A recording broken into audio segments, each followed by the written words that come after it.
Previous class what we have discussed what are the solid states, उसके बारे में हमने डेफिनेशन पढ़ी थी, उसकी आइडेंटिफिकेशन और उसके फीचर्स पढ़े थे। कैसे हम उसको आइडेंटिफाई कर सकते हैं, उसकी कैरेक्टरिस्टिक्स, कि हम बता सकते हैं कि ये सॉलिड है, इसके ये फीचर्स होते हैं। फर्स्टली ये देन हमने उसका मास, वॉल्यूम, ये सब पढ़ा था कि वो डिफिनाइट रहता है। उसका इंटरमोलिकुलर फोर्सेस जो फिक्स होते हैं, वो उनका जो डिस्टेंस होता है इंटरमोलिकुलर फोर्सेस का, वो बिल्कुल लेस होता है, कंप्रेसिबल नहीं होते। ये सारी चीज़ें हमने उनकी कैरेक्टरिस्टिक्स में पढ़ी थी। आज हम पढ़ेंगे what are the classification of solid. Solid can be also classified into two types. Solid भी दो टाइप्स में क्लासिफाई हो सकते हैं। What are crystalline solid and amorphous solid. पहले हम पढ़ेंगे कि अमॉर्फस सॉलिड क्या होता है। अमॉर्फस मीन्स फॉल्स और स्यूडो, मतलब एक टाइप से हम कह सकते हैं वो सच्चे सॉलिड नहीं होते हैं, उनको जस्ट हम सॉलिड कहते हैं, बट अगर कोई कंडीशन आए they can be change. What are the amorphous solid, अब मैं उनकी डेफिनेशन बताऊंगी। One solid whose constituent are not arranged in a definite or regular arrangement in 3D geometrical pattern is called an amorphous solid. अब मैं आपको इसका meaning बताऊंगी। Constituent particles means molecules or ions whatever they are present in amorphous solid, जो भी एक साथ मिल के amorphous solid बनाते हैं, वो एक डिफिनाइट और रेगुलर अरेंजमेंट में नहीं प्रेजेंट रहते in the 3D space, is called amorphous solid. उसके एग्जाम्पल हम क्या ले सकते हैं, like ice, plastic and rubber, ये टाइप के amorphous solid होते हैं, राइट?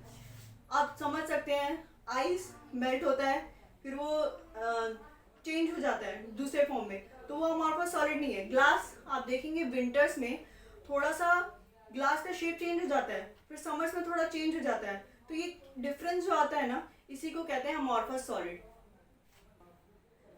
इन द प्रीवियस हमने क्या पढ़ा था, अमॉर्फस सॉलिड क्या होते हैं। अब हम इसका दूसरा टाइप पढ़ेंगे, क्रिस्टलाइन सॉलिड क्या होते हैं। दो टाइप के हमने सॉलिड बताए थे, उसमें से एक पढ़ लिया अमॉर्फस सॉलिड क्या होते हैं। अब हम क्रिस्टलाइन पढ़ेंगे। क्रिस्टलाइन सॉलिड एक ऐसा सॉलिड होता है जो ट्रू सॉलिड होता है, अमॉर्फस की तरह नहीं होता, उसमें इररेगुलर होता है ना।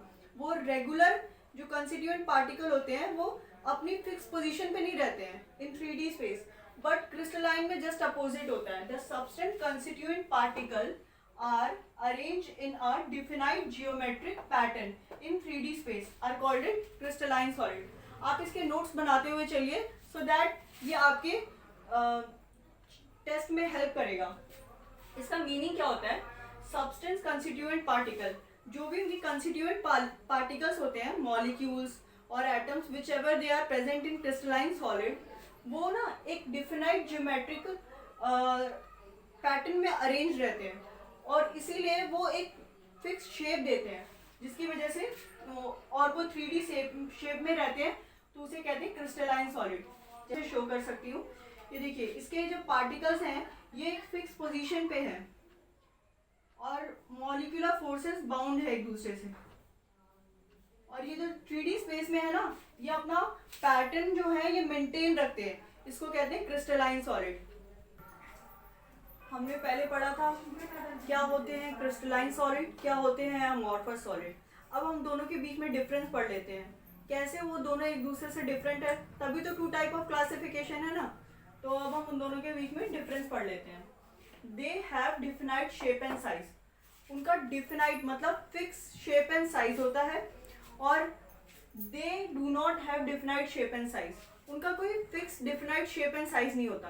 देखिए, रबर को अगर हम हीट करेंगे तो उनका शेप साइज दोनों चेंज हो जाते हैं, प्लस अगर हम आइस को थोड़ा भी टेम्परेचर उसका चेंज होता है तो इधर उधर हो जाता है उसका शेप साइज, राइट? तो इसीलिए they do not have definite shape and size and they have definite shape and size. Then next point is crystalline solid melt at sharp point. Crystalline solid जो होता है वो मेल्ट करता है बिल्कुल एक फिक्स पॉइंट पे, शार्प पॉइंट, मतलब जैसे आयरन का अगर ये मेल्टिंग पॉइंट है तो उसी पे वो मेल्ट होगा, उससे नीचे नहीं, उससे ऊपर नहीं।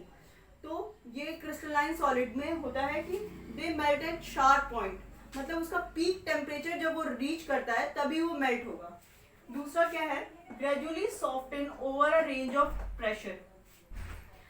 जैसे जैसे प्रेशर बढ़ाते जाएंगे, अमॉर्फस सॉलिड की बात कर रही हूँ, जैसे जैसे प्रेशर बढ़ाते जाएंगे और टेम्परेचर या फिर बढ़ाते जाएंगे वो सॉफ्टन होते जाते हैं, मतलब मेल्ट होते जाते हैं, थोड़ा थोड़ा थोड़ा थोड़ा मेल्ट होने लगते हैं। बट क्रिस्टलाइन सॉलिड में क्या है, ऐसा वो मेल्ट नहीं होंगे जब तक वो उस पीक टेम्परेचर पे नहीं पहुंचेंगे। तो ये इसका दूसरा डिफरेंस है। देन हम थर्ड डिफरेंस पे बात करेंगे। दे have definite heat of fusion, उनका एक फिक्स हीट ऑफ फ्यूजन होता है, उसी हीट पे वो फ्यूजन क्रिएट करते हैं। और दे do not have a definite heat of fusion. जैसे आयरन का हीट ऑफ फ्यूजन है 3340 किलो पर जूल, पर जो अमॉर्फस सॉलिड का कोई डिफिनाइट हीट ऑफ फ्यूजन नहीं होता है। देन हम लास्ट पढ़ेंगे, they are anisotropic in nature. They are anisotropic in nature means, देखिए एक जो सॉलिड होता है उसके पार्टिकल्स एक जगह पे फिक्स होते हैं। अगर हम इधर से देखेंगे तो ज़्यादा दिखेंगे, इधर से देखेंगे तो कम दिखेंगे, इधर से देखेंगे तो अलग दिखेंगे। तो अगर हम उसमें रेस पास करेंगे तो वो हर डायरेक्शन में अलग अलग दिखेंगे, राइट। अगर हम अमॉर्फस सॉलिड में ऐसा करेंगे तो उसके पार्टिकल्स एक जगह पे फिक्स तो होते नहीं है, वो कभी इधर होते हैं कभी इधर होते हैं, वो अपना शेप, अपने पार्टिकल्स वो चेंज होते रहते हैं। तो इसलिए वो आइसोट्रॉपिक इन नेचर होते हैं। अगर हम यहाँ से रेस पास करेंगे तो वो भी सिमिलर लगेगा, यहाँ से पास करेंगे तो भी सिमिलर लगेगा। इसी नेचर को हम कहते हैं isotropic in nature, which are amorphous solid. और क्रिस्टलाइन सॉलिड में क्या होता है, they are anisotropic in nature. उनका जहाँ से हम रेस पास करेंगे वो हर रेस में डिफरेंट दिखेगा।